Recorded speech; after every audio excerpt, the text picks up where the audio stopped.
High in the Himalayas, where the air is thin and the peaks touch the sky, a young man named Tenzin sought wisdom. He had heard tales of great teachers who lived in these remote regions. He found a teacher at a peaceful monastery nestled among the towering peaks. Tenzin was eager to learn, his heart filled with anticipation and hope. He believed happiness was a destination, a place he could reach if he tried hard enough. He thought success was a trophy, something tangible he could hold and show to the world. His teacher, Master Dorje, knew better. He had seen many like Tenzin before. Dorje saw the world differently. To him, life was not about destinations or trophies. He saw humor in hardship, finding light even in the darkest of times. He found joy in the journey, in the simple act of living each day. He wanted to share this wisdom with Tenzin, to open his eyes to a new way of seeing the world. But words were not enough. Tenzin needed to experience the lesson firsthand. Tenzin needed to experience the lesson. He needed to walk the path himself. One morning, Master Dorje called Tenzin to him. The air was crisp and the sun had just begun to rise. He handed him a small bag of coins, its weight light, but its purpose heavy. Go to the market, he instructed. The market was bustling with life, full of colors and sounds. Buy the largest watermelon you can find. It must be the biggest one there, and bring it back to me unbroken. Tenzin was puzzled. This seemed too simple, almost trivial. Is that all, Master? He asked. Dorje smiled knowingly, his eyes twinkling with hidden wisdom. Oh, Tenzin, you will see, the lesson was about to begin. The marketplace was a symphony of sounds and smells. People bustled about, their voices rising and falling. Tenzin, clutching his coins, searched for the perfect watermelon. He found it. It was enormous. He paid the vendor and hoisted the watermelon onto his shoulder. It was heavier than he imagined. He took a deep breath and stepped into the crowded market. Laughter erupted. People pointed. Tenzin blushed. A group of children, their eyes wide with mischief, darted around him. He stumbled. The watermelon wobbled precariously. His grip tightened. He couldn't drop it. Not now.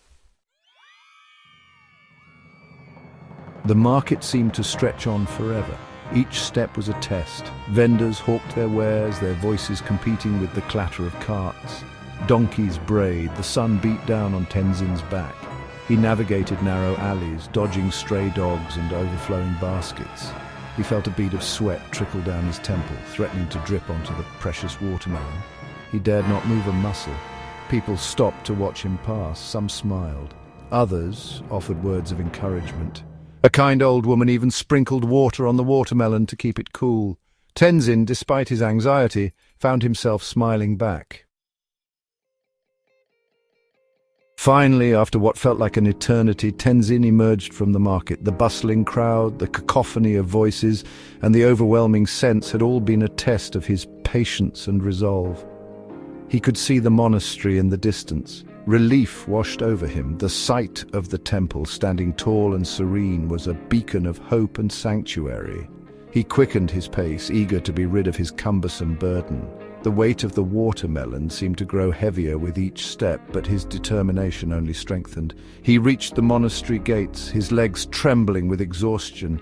Every muscle in his body ached, but he knew he was close to completing his task. He gently lowered the watermelon to the ground. It was intact.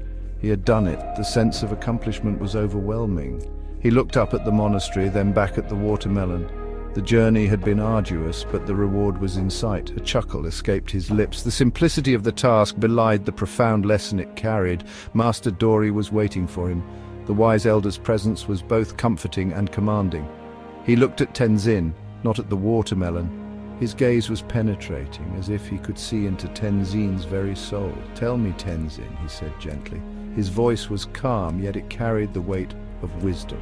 "What did you learn today?" The question hung in the air, inviting deep reflection. Tenzin thought for a moment. The day's events replayed in his mind, each moment a piece of a larger puzzle. He realized it wasn't about the watermelon. The true lesson was hidden in the journey itself. It was about the journey. Every step, every challenge, every moment of doubt had led him to this realization. Life, like that crowded marketplace, is full of challenges. Each stall, each vendor, represents a different obstacle or opportunity. The noise, the hustle, the constant movement, it's a lot like our daily lives. We all carry our burdens. Some are visible, like the heavy backpacks of travelers, while others are hidden deep within us. But it's how we carry them that matters. Do we struggle alone, or do we lean on friends and family for support? We can choose to be weighed down by worry and fear, letting them dictate our every step and decision, or we can choose to face them with a light heart and a smile. A simple smile can change our perspective and lighten our load. Tenzin learned that day that happiness is not a destination, it's not a place you arrive at after a long journey, it's a way of traveling. It's the attitude and mindset you carry with you every step of the way. Success is not a trophy, it's the journey itself. It's the experiences, the lessons, and the memories we create. And sometimes the greatest reward is the laughter we share along the way. Those moments of joy and connection are priceless. Remember this as you navigate the marketplace of your life. Embrace the challenges, find the humor, seek out the moments that make you smile, and never, ever be afraid to smile. A smile can be a beacon of hope, a sign of resilience. For in the end, it's not about the watermelon, it's not about the material things we acquire. It's about the story we tell ourselves along the way, the narrative we create, the meaning we find in our journey.